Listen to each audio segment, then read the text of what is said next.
Sais-tu ce que les fourmis ont en commun avec l'état profond? Silencieuses, invisibles, mais omniprésentes. Elles ne parlent pas, elles agissent.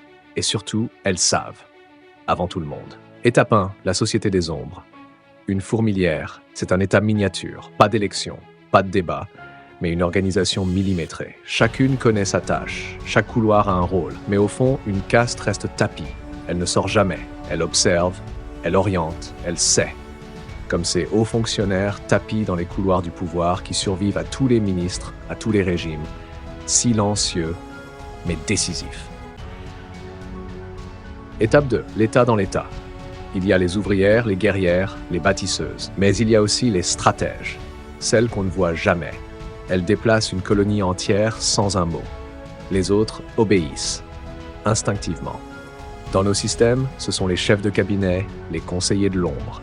Ils ne passent pas au journal de 20 heures, mais ils rédigent les notes, les décrets, les rendez-vous. Ils tiennent le manche quand les figures publiques tournent le volant dans le vide. Étape 3, dossier fantôme. Suis cette file de fourmis. Elles transportent tout, ressources, cadavres, secrets, mais certaines quittent discrètement la ligne, elles détournent, elles cachent. Leur piste s'efface aussitôt. Dans nos administrations, c'est pareil. Les rapports qui dérangent, classés sans suite. Les dossiers sensibles, égarés. Les lanceurs d'alerte, reclassés, mutés ou priés de se taire. Rien ne se perd. Tout se verrouille. Étape 4. La mémoire collective. La fourmilière apprend. Si une fourmi tombe, les autres corrigent la trajectoire. Pas besoin d'ordre, pas besoin de chef visible, le système apprend, retient, adapte. Comme l'état profond.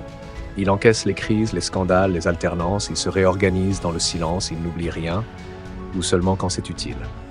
Il est patient, il attend son heure. Les fourmis ne votent pas, mais elles bâtissent, elles défendent, elles gouvernent sans bruit. Et nous avons la transparence, en principe. Mais les faits, eux, disparaissent comme une goutte d'eau sur la terre sèche. Ce que la nature ne dit pas, elle l'enseigne. L'état profond existe, même chez les insectes.